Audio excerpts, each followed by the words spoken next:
Santa Pete here. Yeah, look at the hat. Yeah.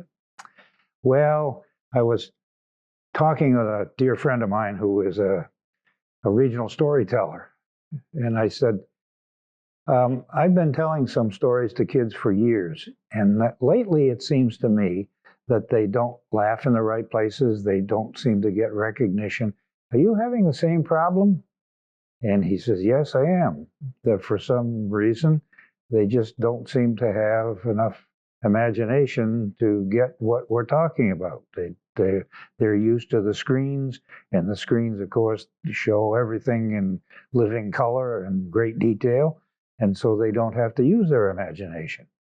Well, I said, can we do anything about it? He says, well, let me think about it. I'll get back to you. Well, I called my daughter. My daughter happens to be an ESL teacher up in northeastern Ohio.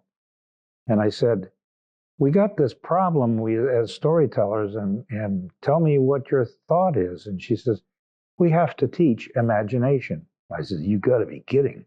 She says, no. Well, I said, how do you do that?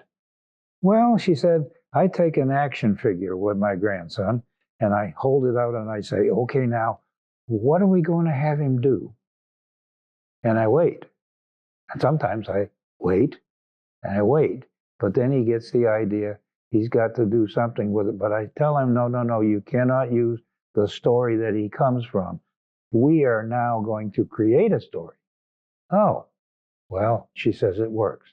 And I've done it enough times now that he responds very easily. So I've been teaching imagination.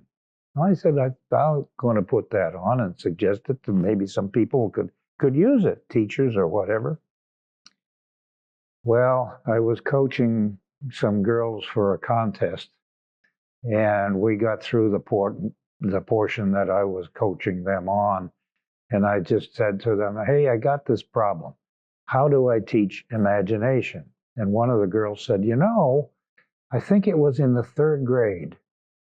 It was a class on cursive writing. I thought, cursive writing, they don't teach that anymore either. But anyway, she said the teacher would read a story. She would start with the first paragraph and then she would stop. And she'd say, okay, now finish the story.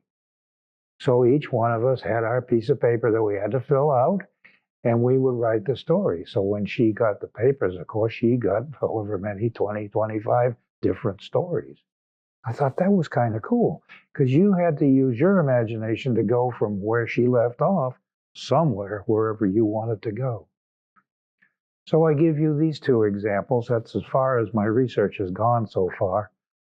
But I think it's very important that we do acquaint kids with imagination that's more than just an action figure doing his thing in front of a screen.